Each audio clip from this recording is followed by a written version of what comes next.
I want to talk to you in this message about Memorial Day and why it's important.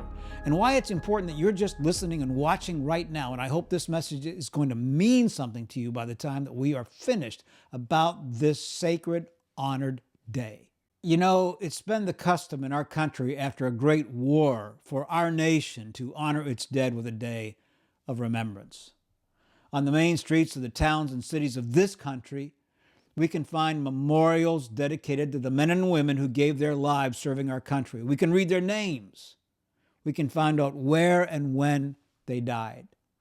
We can visit places like Lexington and Gettysburg and Arlington. I love those places, where there are tombstones or monuments dedicated to the legacy of the people who died for our country, all reminding us by name of real life people and of the values they served and loved, values which proved to be bloody business.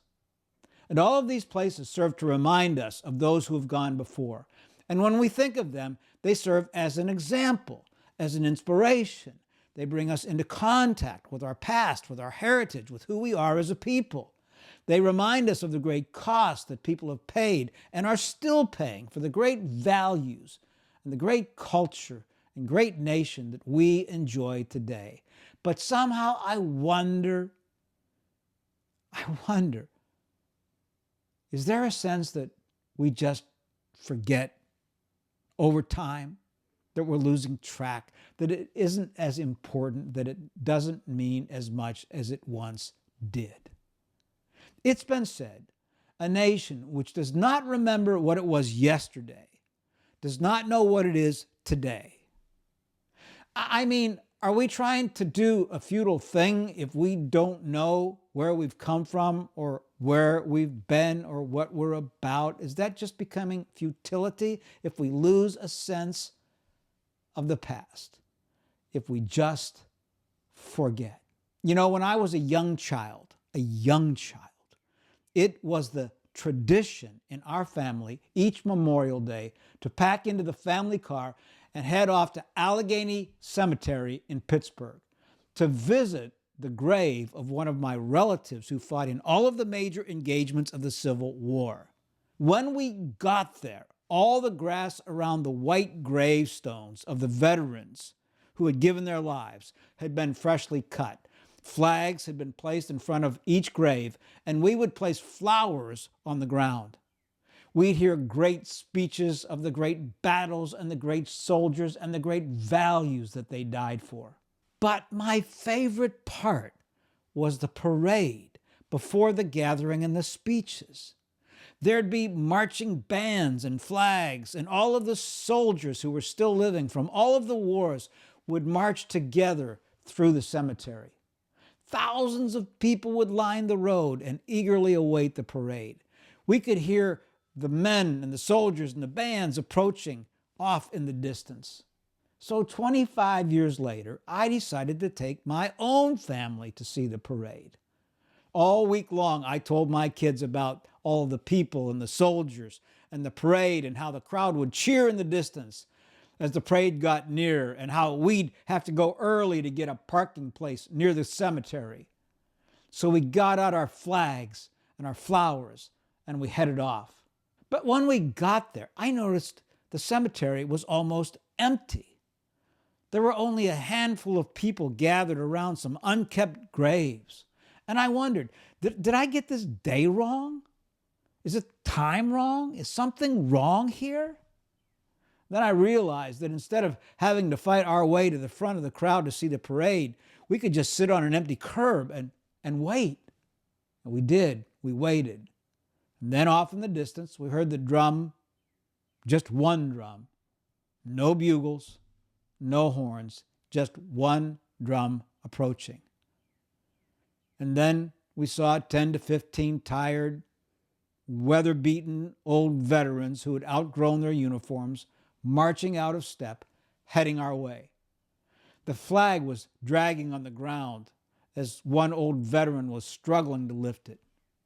And there was a brief ceremony on a tired, beat-up old PA system, and it was over. And my son asked me, hey, Daddy, Where's the parade? And where are the soldiers? And where are all the people? And I said to him, I guess they just forgot.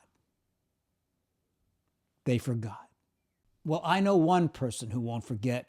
I want to read a letter a mother wrote to her son who died in Vietnam as she stood before the freshly dedicated memorial to that war. She wrote, "Dear Bill, I came to this black wall again to see and touch your name, William R. Stock. And as I do, I wonder if anyone ever stops to realize that next to your name is a mother's heart. A heart broken 15 years ago when you lost your life in Vietnam. And as I look at your name, I think of how many times I used to wonder how scared and homesick you must have been in that strange country called Vietnam, and how it might have changed you, for you were the most happy-go-lucky kid in the whole world, hardly ever sad or unhappy. Until the day I die, I will see you as you laugh at me. Even when I was very mad at you, the next thing I knew, we were laughing together. But on this past New Year's Day, I talked by phone with a friend of yours from Michigan, who spent the last Christmas and the last 4 months of your life with you. He told me how you died, for he was there and saw the helicopter crash. He told me how your jobs were like sitting ducks. They would send you out to draw the enemy into the open, and then they would send over the big guns and the planes to take over. He told me how after a while over there, instead of a yellow streak, the men got a mean streak down their backs. Each day that streak got bigger and bigger, and the men got angrier and angrier. Everyone but you, Bill. He said that you stayed that same happy-go-lucky kid that you were when you arrived in Vietnam. And he said how you, of all people, should never have been the one to die. How lucky you were to have him for a friend, and how lucky he was to have known you.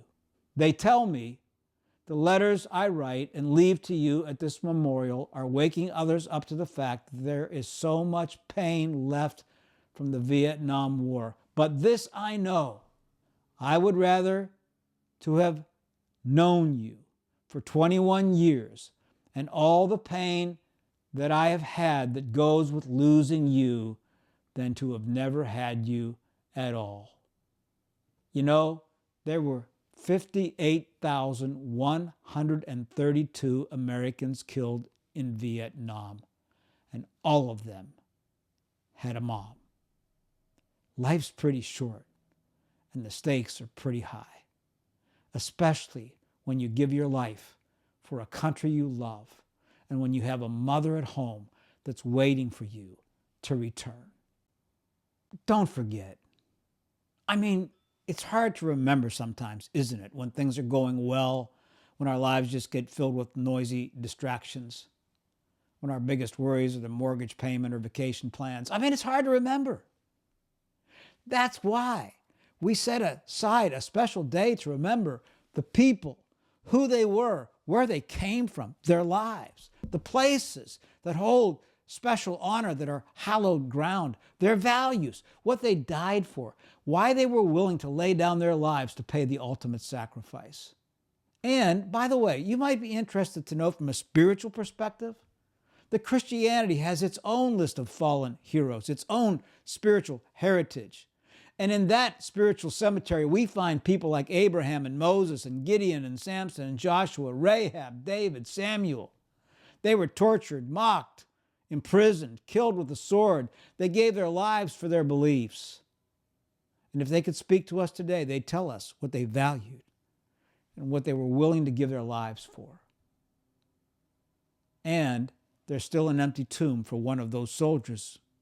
God sent a soldier, a warrior, his own son, off to war to fight the ultimate battle against evil. He gave his life for you and me. He was killed in action. to give priceless liberty so that we could be free from sin and death. His name is Jesus. And we remember him on this day as well, who he was and what he died for. And so this is a special day. It's an amazing day. It's a hallowed day. It's a sacred day. We remember those who gave their lives for us in this life and in the life to come. I remember visiting the Mall of Monuments in Washington, D.C. many years ago. And there's the World War II monument and there's the Vietnam monument. And they're pretty close to each other. Well, as I was visiting, an amazing thing happened. A bus pulled up, a big custom bus. The door opened, and as the door opened, there were Marines dressed in their finest, standing in line with white gloves on. And one by one, veterans, World War II veterans, were lifted off of the bus in wheelchairs. And there was a Marine waiting there for each chair, and he would take the chair and he began to wheel it over to the World War II memorial. The vets were there with their hats on, where they served. Maybe it was a ship, maybe it was a company or a division, whatever it was, they were there. But they were pretty old and pretty crippled. Well, I remember about 2/3 of the way down, because I had inched my way over, I was really interested in honoring these men. One of the Marines started to wheel one of the old veterans off towards the World War II memorial, and the veteran said, no, I want to go over there. And the Marine said, well, sir, that's the Vietnam memorial. You're going to the World War II memorial. And I could see that the Marine thought, he's not really thinking clearly and he's confused. He said, I want to go over there. Again, the Marine said, sir, we're headed to the World War II memorial. And finally, the veteran looked at him and he said, take me to the Vietnam memorial. My son's name is on that wall.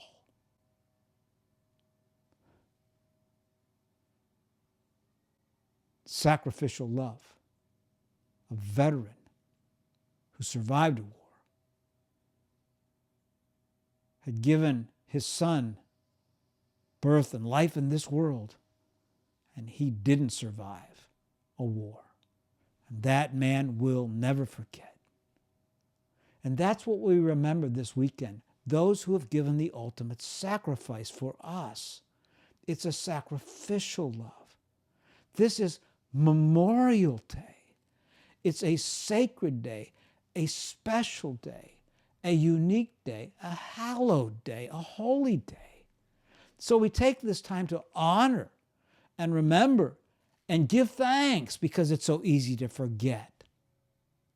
Give thanks. Gratitude is the most quickly forgotten of human emotions. So remember, give thanks, honor. Go fly a flag today. I did. I put my flags out. Take some time to remember. Take some time to give thanks. And take some time to ask, where can I sacrifice today in my life for my country?